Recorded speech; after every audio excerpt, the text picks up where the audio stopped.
right, Reds, the transfer window is over and we have the results. The results actually reflect on 1 year of the minority ownership of Ineos and Sir Jim Ratcliffe. It was evidently exposed this January window. We're going to talk about a lot of things, but we always said the red flags are there. We will assess Ineos and the true intent, and that's what we're going to expose in this video. What is Sir Jim Ratcliffe's intent? Was it all gaslighting the fans to say to put Manchester back on top again? Have they succeeded so far? In my opinion, no. Look, at the end of the day, it is what it is. We can go back in timeline where Glazers put the club out for sale. They were always looking for a minority investor because they were needed desperately money, right? We had Qatar that promised the world and promised to clear the debt, and then you had Sir Jim Ratcliffe that miraculously, retracted his 51% to a 27% investment, which Glazers took. But that's why I call him. Glazers basically appointed a contractor, a janitor, to clearly fix out the financial mess what they created, because they didn't have a clue how to run a football club. There were bankers running the club, giving up silly contracts to players, inflating that wage bill to a point that the club was going broke. We have maximized the credit facilities, the credit cards, which Glazers did, and under the stewardship of Ed Woodward and John Murtaugh, and the saying that there's no value in the market. Basically, the recruitment policy was whatever is a commercial value, is an asset, it's a shirt seller, we will buy. Of course, we went over different managers with different style of play, but we always made sure that we recruited a shirt seller. Cristiano Ronaldo came back to the club. That didn't work out. So technically, when Richard Arnold, the former CEO, said, openly in a disguised, hidden video confrontation with some angry Man United fans to say, we spent 1 billion for acquisitions of player with nothing to show for, he was actually speaking the truth. But here we are right now, where Ineos has been in charge for over 1 year, and have they done a great job? What kind of evidence from a sporting merit have Ineos been successful? None at all. You just look at Nice, poorly run. Okay. So everyone was flabbergasted, everyone was gaslighted. Finally, Glazers out. But what really happened here was that Glazers was under a lot of scrutiny by protests and all that stuff, which was hurting the brand, because basically Glazers took out a lot of money out of the club and leaving us with a 1 billion debt and approximately 300 million in unpaid transfer debts. Yeah. So they're importing kind of the best in class people, right? That was the slogan. Best in class. Omar Barada, best in class CEO. We got Dan Wilcoxon, best in class technical director. Everything was best in class. It was an illusion. Then they chased this Dan Ashwood, best in class sporting director, which they sort of went in the summer window. There was rumors about sacking Ten Hag, even if he won the FA Cup, but they didn't. They kept Ten Hag, or actually basically trigger 1 year extension. And in the summer, they went all in to recruit for Erik Ten Hag, not for Ruben Amorim. So what happened here is basically Ineos' fault. Why, Mick?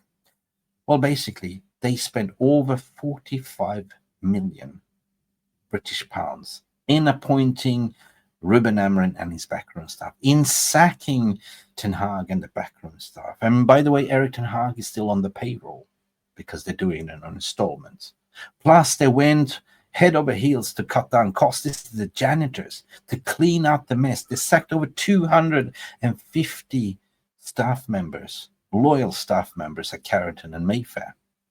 Right? They retracted Sir Alex Ferguson to not be the ambassador anymore, to cut down his wages. They were penny pinching everywhere, and not even to mention increasing the season ticket prices, or the match-going fans ticketing, to 66 quid per ticket, with no concessions for children or pensioners.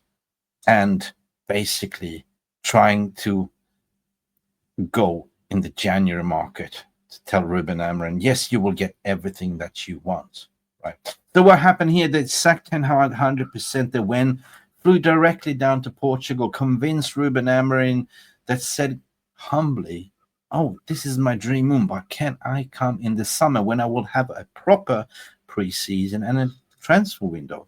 They said, no, it's now or never. This is sense of urgency, right? They must have promised him something that you will get back in the January window, right? So what happened? January window comes. A lot of cost cutting has been taking place. You know, fans are getting a little bit worried with the ticketing prices. There's snippets coming out what they're trying to do. And there's media coming out being the puppets to say that this is the Glazers. They always want to do that. And Ineos is just the forefront. Yeah, they are being the contractors, the janitors. Sir Jim Ratcliffe paid $2 billion to just be the head of this Ocean's 11 or Ocean's 7. He's still part of the clan. I'm going to get to that as well. Why? What is in him for him? You just don't pump in $2 billion of your own money without having any return on investment. And in the purchase agreement, that says you have 18 months to fix up this contract, this mess. And Ineos clearly also cannot take out any dividends. And that's why you're seeing all these cut down costs and all the increases. But wait, there's more to it, which I'm going to sort of uncover later. But let's go back to the January window. For me, this is a video which is heartbreaking to make. I love my club so much, but I've been suffering for so many years, including a lot of you around the world that supports Manchester United, right? Ruben Amorim is the perfect manager. Ruben Amorim speaks directly to the hearts of the fans, and even media is kind of like what he's saying. But everyone knew that as soon as you change the manager, 9 games into the Premier League season, a manager that plays a different style of play other than you recruited for Ten Hag, 3 in the back, a 3-4-3 formation. And obviously, this has been a long preseason for Amorim to assess, hang on a second, who does fit in my system? He's taking 17 games and 9 losses. 9 losses, people, at Old Trafford. And we are suffering. And Ruben said clearly, we're in for a perfect storm. Well, this is the perfect storm. Before the close of January transfer window, he didn't play with strikers at Crystal Palace.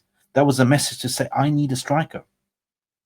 So basically, this transfer window was always not about getting players in. It was just about to get players out on high wages. It's evident, you see, the cut costing. They're looking at, okay, who is the highest earner here? Casemiro. Let's force him out. Did they succeed? No, Casemiro is still here. Rashford, they did. They chased him out. His entourage went all around Europe on a tour to try to find another club and ended up at Aston Villa, which Villa obviously paying 75% of the overall wages. Massive savings for, Ineos and the Glazers, right? So that frees up for a January window. Okay, we were screaming for a left wing back or left back for 18 months. Everyone knew that this is the position that we need with Luke Shaw not fit. And by the way, Tyrell Malacia in the final deadline day secured a loan move to PSV. Okay, so there's money to be spent. Anthony Dos Santos, 250k a week, forced out Real Betis on a loan. There's instantly 2 attackers that you need to replace, plus also another player that they sold called Pelistri. So you're telling me that you're going to stick to what you got right now? Right? They were even willing to listen to offers for Garnacho and Kobe Mainoo, because that's how broke we are at the moment, right? So what are we left now with? They gaslighted the fans, they gaslighted, they fooled our poor manager or coach Ruben to say you will be back. But what they did was leave a very thin squad. very optimized squad. So you're telling me now that we only have 4 attackers and we've been lacking scoring goals where we have Xerxes and Højlund scoring only 4 or 5 goals in between themselves, and Amad Diallo being the most senior of them, because guess what? Højlund just turned 22 today. So where is this going? What is the plan? And then you see that they're retracting a lot of loanees that were supposed to go out on loan. We're talking about Harry Amas being retracted, not going on loan. We're talking about Biancheri, also was supposed to go on loan to Como, but being retracted. So what is the plan? No value in the market. Again, this is the Glazeronomics we're talking about. So guess who is still running the club? It's the Glazers. And this is what I'm saying, that Ineos are just the contractors, the janitors, doing the Glazers' dirty deeds. No, we're not going to do anything in the January window. There's no value in the market. We will sort of save up everything, what we're doing, preparing for the summer, right? But hang on, Mick, we at least got 2 signings through the door. Kids, okay? We got a left wing back in Patrick Dorgo, but it was never our first choice. It was the third choice. First choice was Nuno Mendes from PSG, but it was too much money. So we went there and haggled and got that deal on £25 million for Patrick Dorgo, which is an unproven entity. The recruitment strategy is to get kids. Kids. It is a carbon copy of Brighton. Fine. We're not going to sign the Mbappes. We're not going to sign the Mbappes. And that was words coming out from Sir Jim Ratcliffe. We're going to discover and make the next Mbappes. But where are we going to challenge with these kids? Right?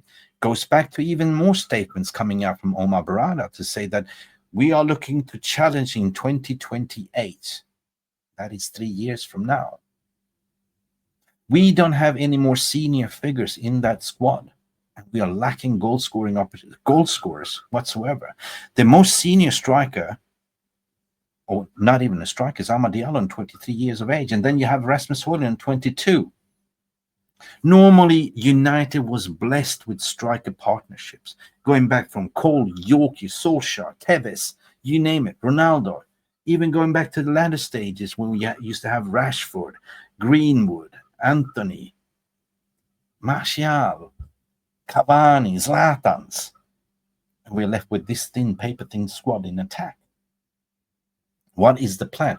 Yes, we are going to sort of get these kids in. We are buying our kids because we are becoming a feeder club like a Brighton. But have you ever seen Brighton winning anything or challenging? Yeah, Brighton is doing it perfectly. They're buying out Casados for cheap, 5 million, selling it for 100 million. So they basically see the academy players as a fish farm, like a salmon farm, like a Norwegian salmon farm. You bring them up and then you sell this expensive salmon expensively on the market. This is the game model and how they're going to make money. But there's more to it. They failed Ruben Amorim, basically told him, you're not going to get the striker. Matthias Tell was a farcical. They couldn't even pay 5 million loan fee. They didn't want to. There was money. And by the way, the sacking of Ten Hag and all that stuff and not even having a sporting director was deliberately done, in my opinion, because you knew all along that you were not going to do anything in January window. The January window was always about getting the deadwood out of the high earners, preparing for the summer. And then reports coming out that there's no guarantee that we're not going to do anything in the summer because the financial PSR. Do you feel me? Are you lost at the moment? Because yes, this is a little bit confusing. But I have no confidence at all in this ownership constellation, because guess what? Joe Glazer still sits there calling the shots. Right? Just take a breather. Just think about everything that's gone on for the past year. It's been horrendous. So Ineos fucked up in the summer by not sacking Ten Hag, by recruiting for Ten Hag, and then they sacked him 9 games in and just got Ruben Amorim that plays a totally different style of football. And are they best in class in thinking football? Was Dan Ashwood the only one that opposed? Basically, Dan Ashwood got sacked because he was opposing getting Ruben Amorim. Was that what he sacked him? Shut up, get out. But at least he was thinking, well, wait a minute, I have footballing brain. This ain't going to work. Would have we been worse with Erik ten Hag at this stage of the season and then fizzing out at the summer, just seeing his contract out and then get Ruben Amorim? No. I believe we would. 100%, because we recruited for Ten Hag.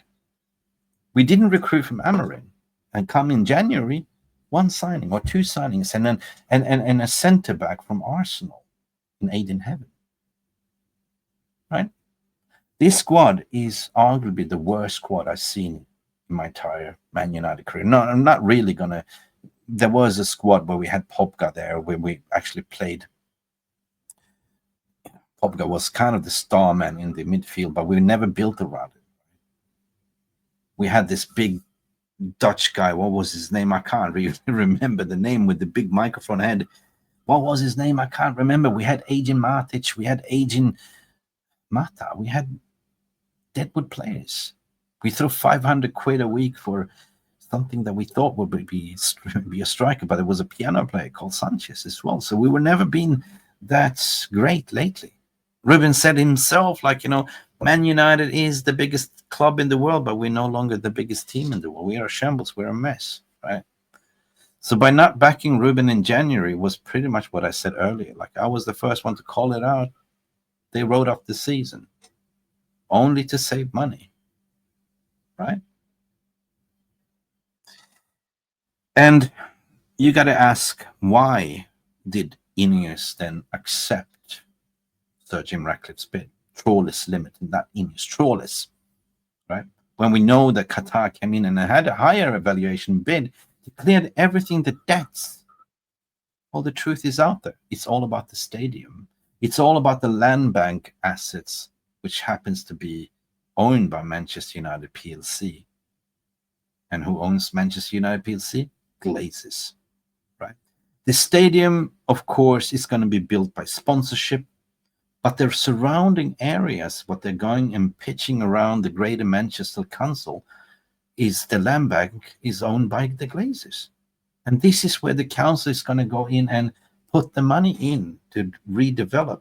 They're even talking about knocking down Old Trafford and move it. Why? They're claiming because of technical issues we can't really refurbish. It's going to be too expensive. But there's another reason also why Ineos or Sir Jim Ratcliffe wanted this land so badly. And Glazer sees this new development stadium being funded by some sponsorship, similar what they did with Tampa Bay Buccaneers. They went to the council and they never paid one single penny for the new stadium. They want to build a stadium of the North, filling 100,000 visitors, paying 66 quid per ticket. Calculate, that's big money. But the overarching is the overall land bank asset, which they included Gary Neville, who is a landlord boss himself as well. All these ex-players are all into it, and they're not calling it out. Land banks, land banks, land banks, and what they're going to build. New shopping malls, new hotels. That is cash cow for their Glazers, what they see. But what is in it for Ineos, who are not the landlords? Well, ladies and gentlemen, I called it out before. I do. Let me present this to the stage again. So Sir Jim Ratcliffe and Ineos, they own the fracking rights, the shell gas underneath Manchester United and Carrington training ground. This was actually published by Jamie Ashcroft, February 2023. Ratcliffe takeover bid for Manchester United PLC might be far away from a certainty. This was before. But whatever the outcome will he have a skin in the game, as the UK billionaire already owns the right to explore for shell gas underneath the Premier League's club Carrington training complex and also half a mile away from Old Trafford. Ratcliffe's company Ineos expected to be the vehicle that owns the club if Sir Jim Ratcliffe takeover is successful, which they were. Okay? That gives the Ineos the license to hold the onshore license to access hydrocarbon beneath Manchester, such as Trafford Park, Stretford, Eccles, Elmstone, Earlham, and Sale. So Ineos paid about 30 million cash back in 2015, and they hold acquired 50% stake in PDL 193, a deal with London-listed iGas Energy, along with interest in other parts of North, West, East, Midlands, and Scotland. So there is pockets of gas underneath Old Trafford. I know what you're thinking, Mick, you're crazy. But the way the energy crisis is looming around Europe, cutting off the Nord Stream pipeline, it will be a matter of time where the government and the Starmer regime all of a sudden approves fracking. No wonder they went in and said, listen, Glazers, this is what we're going to do. We're going to knock down Old Trafford. We're going to start fracking, and happy days, we share everything. Maybe that is a conspiracy, but what a coincidence. So Sir Jim Ratcliffe claims to be a Man United fan. He's a Chelsea season ticket holder. But if you are a Man United fan, if you gave the Glazers 2 billion, you should have put in one condition. Now where you are running the operations, you should have seen this. This is called best in class, but it's a best in class robbery, people. The 2 billion went into the Glazers' pocket and the debt still remained. And now you're acting like the janitor trying to squeeze penny pinch everywhere. No Christmas parties for the staff, no bonuses. Those 2 billion should have been a conditions to the Glazers to say at least take 500 million of that and put it back into the club and clear the debt. We would never have this situation right now. So business people are business people. You're not a billionaire for a reason with a fake agenda to say football first by appointing the best in class people. Listen, it's here. Ineos own the fracking rights. They can't wait to knock down Old Trafford so they can actually start and get approval for the fracking, for the PDL 193. Glazers are sticking around because they know they own the land banks, and they're not going to spend one single penny in developing because they're convinced the Greater Manchester Council that they will put in the money to do so. There's going to be job opportunities to be created, but they're not going to spend one single penny. And here we are, 1 year down the track, being gaslighted,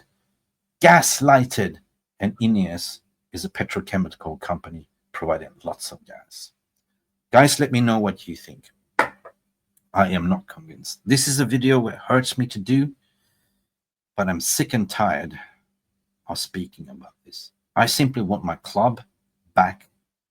I want Glazers out. I don't want to see Sir Jim Ratcliffe or Ineos gaslighting us again and to say there's no value in the market, and then come summer again, probably going to sack the manager again and start over again. This got to stop. If they're saying that the recruitment strategy is we're going to just get kids, right. We're not going to challenge for another 5 years. We haven't won anything for 11 years. This is despicable. Anyway, I'm done with this club. As long as they sit there calling the shots, I have no confidence. Maybe I'm overreactive, but I don't see it. Right. I want Ruben Amorim to be successful. I expected Ineos, since there was their appointment, to back the man. One thing that have done well is to kill and punish the player power. But that was Ruben that did that. Ruben forced him out. And hopefully in the summer, we can get rid of Luke Shaw. We can get rid of players that are over 250k a week, because that seems to be the threshold. They don't want to pay anyone over 250k a week other than Captain Bruno. But Bruno is not going to be around for another 2 years until his contract is out. Let me know what you're thinking, your thoughts and feelings. I didn't want to go live. I had too much on my mind. And yeah, Glazers out, bankers out, Ineos out. That's all I have to say. Leave your comment in the non-live comment section and subscribe if you're new to the channel, and let me know your thoughts and feeling. Am I being overreacting, or is it factual to the bone? It's been Mick Ruby, MUFC RealistTV. Glory, glory, Man United. always say Glazers out, Ineos out. Bye for now. Cheers. Thank you so much for stopping by and watching MUFC Realist TV. Don't forget to like and subscribe and follow us on the socials.